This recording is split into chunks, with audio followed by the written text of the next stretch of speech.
I wasn't putting someone else's life in jeopardy. What's this? Kids jumping off rooftops, using barbed wire to draw blood. Where have they seen this before? WrestleMania, home style, when 2020 continues. Children have always horsed around in the backyard, imitating the action they see on TV.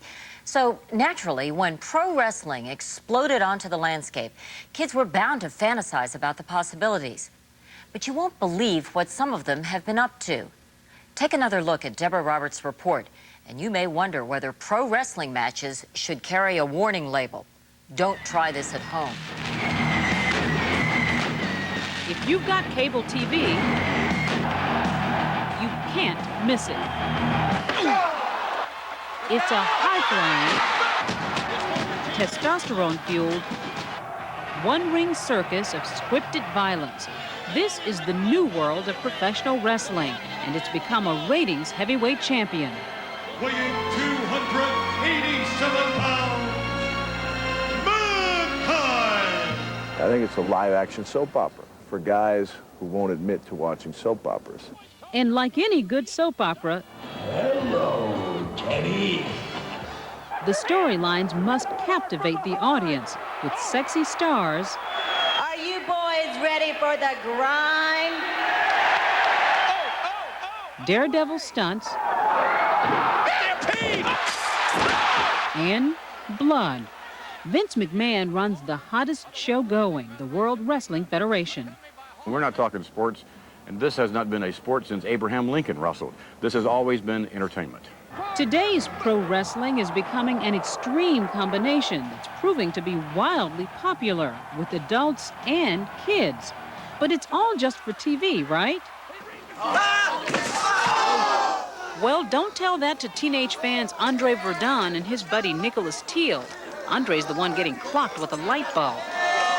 They're so fanatical about pro wrestling, they're staging their own backyard matches, complete with an audience, mostly their neighborhood friends, and 3 home video cams. It looks frightening, but they say they're having fun. I just love it. I've been watching my whole life, and I live wrestling. I think I live wrestling more than anyone else I've ever met in my life. Andre and Nicholas, high school students in Southern California, have been living wrestling years. Is it worth going through all that pain to do what I love? And I don't have to ask the question, really. It's kind of like already a yes. I'm built to wrestle. I was originally going to play football, but I thought it was a barbaric sport. The parents are the ones that have trouble with dealing with it. The kids are like, oh, it's cool. The parents are like, that's disgusting. Which is no surprise when you see some of the stunts they attempt. Some are clearly choreographed just like the pros, but the real crowd pleasers are the dangerous moves like this one during a match in Andre's backyard while his parents were away. 260-pound Nicholas jumps from the roof, that's right, the roof, onto Andre. Luckily, no one was hurt. Yeah, cheese grater! Then the crowd demands a stunt that draws real blood. Nicholas takes a cheese grater to Andre's head. Are these kids crazy?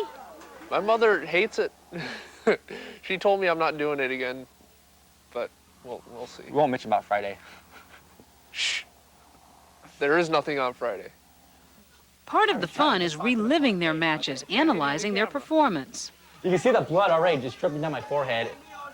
That is 1% real. It's as real as it gets.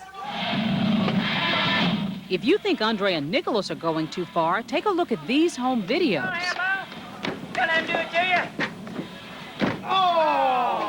From Alabama to Arizona, kids all over the country are going wild for pro wrestling.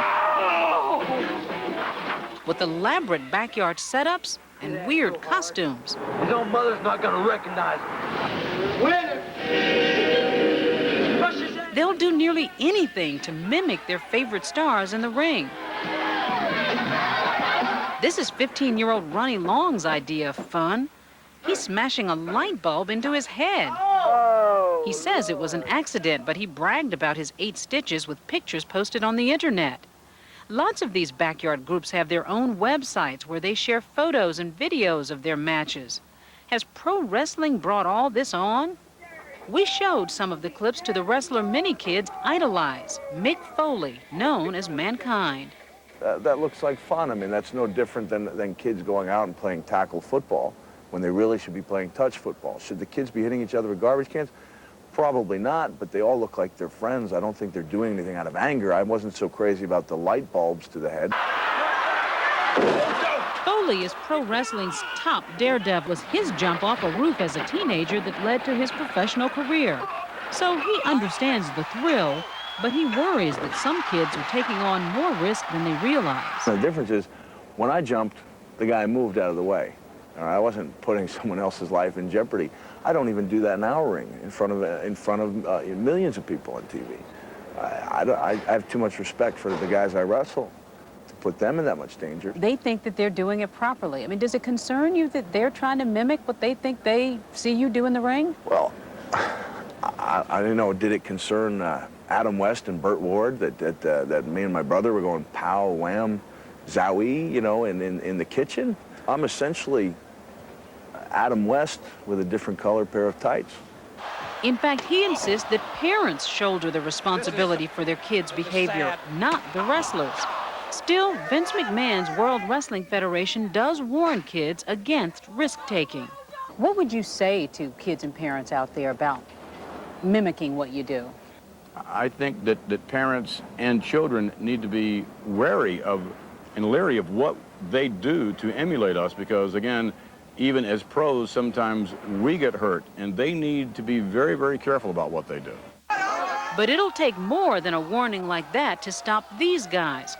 Back in Southern California, Andre and Nicholas are still at it, hoping to become pro wrestlers themselves. Until then, the only thing better than watching the real thing on TV is watching themselves on TV. Sadly, in May, a 3-year-old was accidentally killed by his 7-year-old brother, who was imitating a professional wrestling move he had seen on television. Meanwhile, the backyard wrestling groups featured in our story are still at it. Some of them, including the one organized by Andre and Nicholas, have signed with a production company which will sell their videos in stores beginning this fall. We'll be right back.